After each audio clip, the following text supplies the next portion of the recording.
Hola a todos y bienvenidos. En este video me gustaría resolver el siguiente ejemplo. El ejemplo dice, demuestre que el número raíz cuadrada de 2, es un número real, es irracional.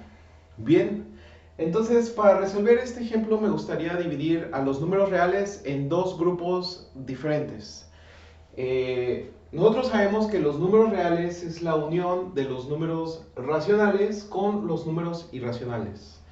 También sabemos que la intersección de los números racionales con los números irracionales es vacía. Esto quiere decir que no existe un número real que sea al mismo tiempo racional o irracional, ¿sí? O es uno o es otro, pero no puede ser ambos.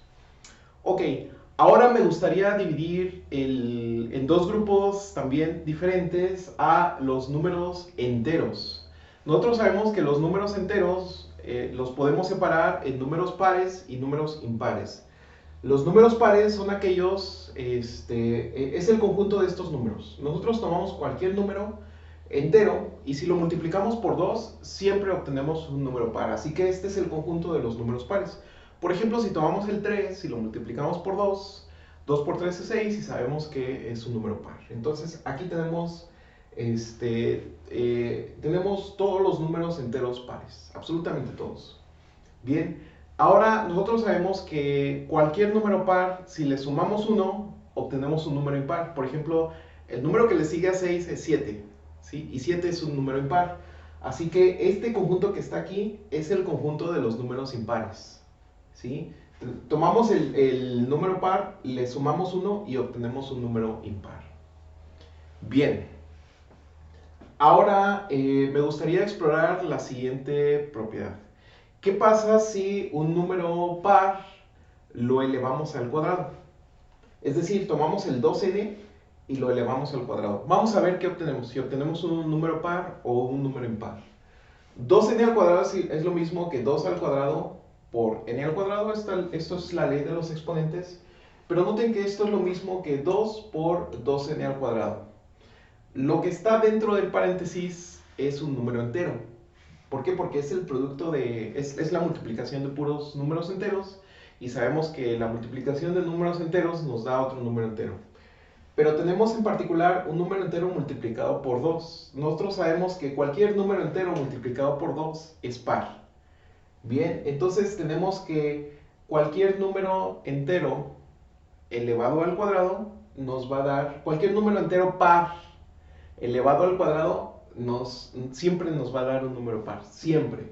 ¿Ok? Entonces, esta es una propiedad que me gustaría que recordaran porque la vamos a necesitar. ¿Sí? Ahora, ¿qué pasa con los números impares? ¿Qué pasa si yo elevo un número impar al cuadrado? Bueno, entonces yo tomo el número impar. El número impar lo elevo al cuadrado, tengo 2n más 1 al cuadrado, uso la fórmula del binomio al cuadrado, entonces vamos a tener que es el primero al cuadrado, ¿sí? Entonces tenemos que es 2 por 2, 4 y n por n es n al cuadrado. Bien, después tenemos el primero por el segundo por 2.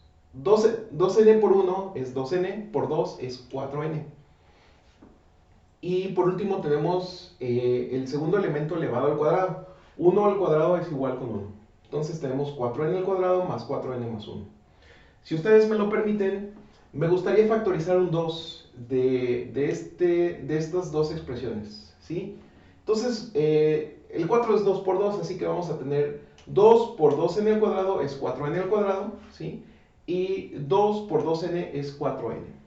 Ok. Entonces, noten ustedes que lo que está dentro del paréntesis es un número entero. ¿Por qué es un número entero?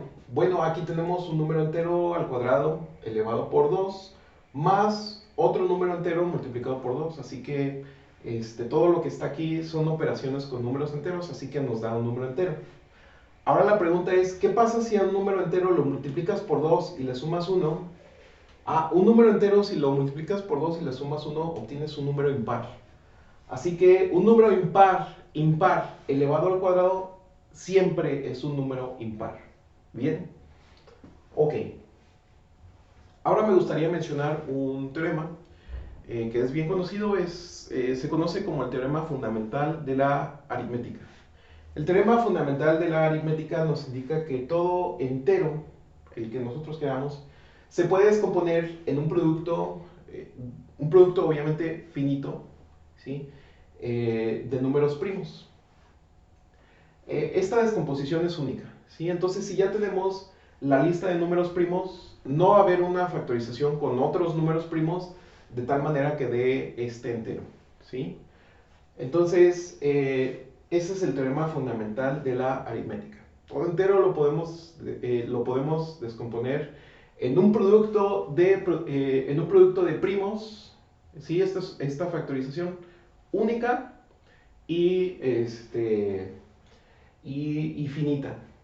Única en el sentido de que no aparecen primos distintos en dos factorizaciones diferentes, ¿no? Si tenemos una factorización con cierta cantidad de primos y tenemos otra factorización con otros primos, no pueden ser el mismo número, ¿sí? No, eso es imposible. Y ahorita vamos a descomponer algunos números en primos. Por ejemplo, supongamos que queremos descomponer en un producto de primos el número 12. 12 se descompone de la siguiente manera. 12 es igual a 2 por 2, 4 por 3. 4 por 3, 12. ¿Sí? Entonces, tenemos el 2, que es un primo, aparece dos veces, y el 3, que también es un primo, aparece una vez. Si nosotros queremos descomponer el 10 es el producto de 2 por 5. Y noten ustedes que aquí esta factorización es única en el sentido de que en esta factorización de aquí no va a aparecer un 3 o un 11 u otro primo. No, no, no. Solo va a aparecer el 2 y el 5. Bien. No es única en el sentido de que podrían ustedes decir, es que 5 por 2 sería una factorización diferente. Pues no, porque aparecen los mismos primos, ¿no? Que es el 5 y el 2. Así que se considera la misma factorización. Y en este caso el orden de los factores no va a alterar el producto. Bien, esto se le conoce como propiedad de conmutatividad o propiedad abeliana. Pero eso se ve con más detalle en otros videos. Me gustaría ahora presentar otro concepto. Este concepto se le dice primos relativos, ¿sí? Se dice que dos enteros, A y B, se llaman primos relativos si no tienen un factor común. Esos son los primos relativos, no tienen factores en común. O podemos reescribir este enunciado de la siguiente manera. Dos enteros A y B se llaman primos relativos si la descomposición en productos de primos de A y B no contienen primos en común. ¿Qué significa esto? Por ejemplo, el 12 y 10. Vamos a ver si 12 y 10 son primos relativos. Descomponemos el 12 en producto de primos, ya vimos que es 2 por 2 por 3, y el 10 si lo descomponemos en producto de primos es 2 por 5. El 2 es un primo que aparece en la factorización de ambos, así que estos no son primos relativos. A ver, vamos viendo otro ejemplo. Por ejemplo, el 35 y 22. Tenemos ya ahí dos números. Descomponemos el 35 en producto de primos. Entonces, 35 es 7 por 5, 7 y 5 son primos, así que esta es la descomposición de 35. Y 22 es 11 por 2. Ahora vemos si el 7 aparece en esta descomposición. No aparece. Y el 5 tampoco aparece en esta descomposición. Entonces decimos que 35 y 22 no tienen factores en común, o que lo que es lo mismo, 35 y 22 son primos relativos. Bien. Ahora me gustaría presentar el último concepto. Este concepto dice que todo racional, nosotros ya sabemos que los racionales es la división de dos números enteros. Todo racional se puede expresar como el cociente de dos primos relativos, C y D. Ok, ¿cómo es eso posible? Muy simple. Lo que hacemos es, nosotros escribimos A como su descomposición en primos, ¿sí? Y escribimos a B como su descomposición en primos. El teorema fundamental de la aritmética ya nos garantiza que sí se puede. Y bien, nos fijamos en la lista. Si no hay primos, si no hay números primos en común, ya son primos relativos. No hay que hacer absolutamente nada. Pero si no es así, si nosotros encontramos primos repetidos en la descomposición, pues todo lo que hacemos es eliminarlos de este producto, ¿sí? Ya que sabemos que, por ejemplo, un primo entre ese mismo primo es igual con 1. Y así obtenemos C y D. Ajá. C es la multiplicación de todos los primos que no eliminamos. Y D es la multiplicación de todos los primos que no eliminamos. Por supuesto, no va a haber primos en común. Esos ya los quitamos, ya no están. Entonces, C y D son primos relativos. ¿Bien? Ok, entonces ahora vamos a responder la pregunta. ¿Cuál es la pregunta? Demuestre que el número raíz cuadrada de 2 es irracional. Ok, lo que voy a hacer aquí es una demostración por contradicción. La técnica se llama demostración por contradicción o reducción a lo absurdo. ¿Sí? Voy a suponer lo contrario. ¿Sí? Y voy a caer en una contradicción o voy a ver que lo que estoy diciendo es absurdo. Muy bien. Entonces, ¿qué es lo contrario? Demuestre que el número raíz cuadrada de 12 es irracional. Entonces, yo voy a suponer lo opuesto. Yo voy a decir, ok, raíz cuadrada de 2 es racional. ¿Sí? Raíz cuadrada de 2 es racional. Como raíz cuadrada de 2 es racional, existen dos números enteros, a y b, de tal manera que si los divido, obtengo raíz cuadrada de 2. Tomo el b y lo paso multiplicando. ¿Sí? Entonces, a es igual a raíz cuadrada de 2 por b. Ahora, si elevo ambos lados de la igualdad al cuadrado, lo que tengo es que a al cuadrado es igual a 2 por b al cuadrado. Bien, ahora a mí me gustaría saber si a es un número impar o es un número impar. Lo que sé es que a al cuadrado es igual a 2 por b al cuadrado. Pero 2 por un número entero es un número par. ¿Sí? Eso significa que A, por esta propiedad que nosotros vimos aquí, si ustedes la recuerdan, sabemos que todo número par elevado al cuadrado nos da un número par. Entonces, dado que A al cuadrado es un número par, aquí está el 2, ¿sí? Esto quiere decir que A es un número par. Bien, A es par.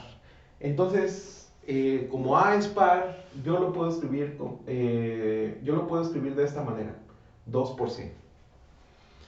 Ok, entonces retomamos esta igualdad, ¿no? Habíamos quedado que A al cuadrado es igual a 2B al cuadrado, pero como ya sé que A es par, en lugar de escribir A al cuadrado, voy a escribir 2 por C al cuadrado, lo cual ya sé que es 4 por C al cuadrado, ¿sí?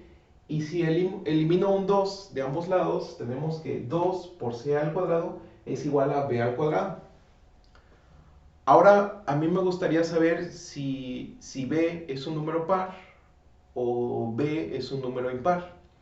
Nosotros ya sabemos que un número impar elevado al cuadrado siempre da un número impar. Y un número par elevado al cuadrado siempre da un número par. Ok, lo que tengo aquí es que b al cuadrado es 2 por un número entero elevado al cuadrado, lo cual pues es un número entero. Ah, ok. Eso significa por esta propiedad, ¿sí? Que b es un número par. B es par. ¿Por qué? Porque aquí tenemos el 2. B elevado al cuadrado es un número par. Entonces, necesariamente b es par. Es la propiedad de aquí. Entonces, tenemos que b también es par. A b lo podemos representar como 2d, porque es par, ¿sí? Y los números pares, recordemos que siempre lo podemos representar como un número entero por 2. Bien, entonces, si yo divido a entre b, que es igual a raíz cuadrada de 2, bueno, esto es equivalente a 2 por un número entero entre 2 por otro número entero. Eliminamos el 2, obtengo que la división de dos números enteros es igual a raíz cuadrada de 2. La división de dos números enteros es igual a raíz cuadrada de 2. División de dos números enteros es igual a raíz cuadrada de 2. Es lo que supuse al inicio.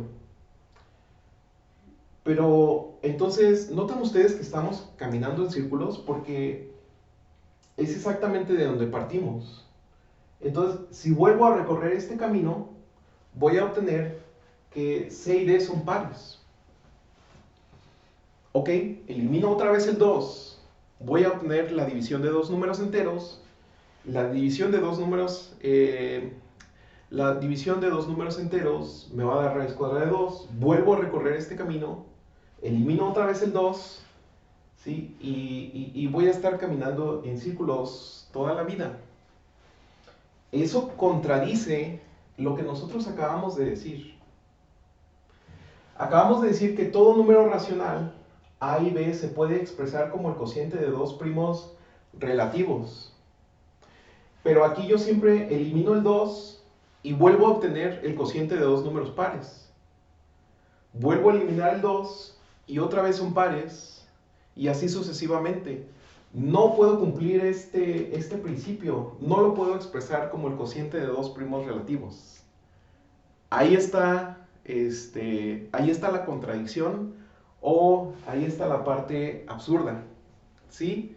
Entonces, por reducción al absurdo, como caí en una contradicción, el suponer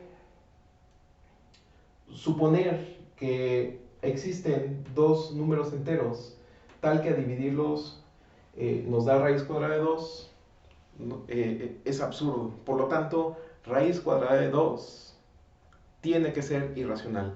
No existen dos números enteros tales que al dividirlos nos dé raíz cuadrada de 2, y con eso demostramos que como no puede ser racional, entonces es un número irracional. ¿Sí? Si queda cualquier duda, por favor, déjala en los comentarios o ponte en contacto conmigo y nosotros nos vemos en el siguiente video. Hasta luego.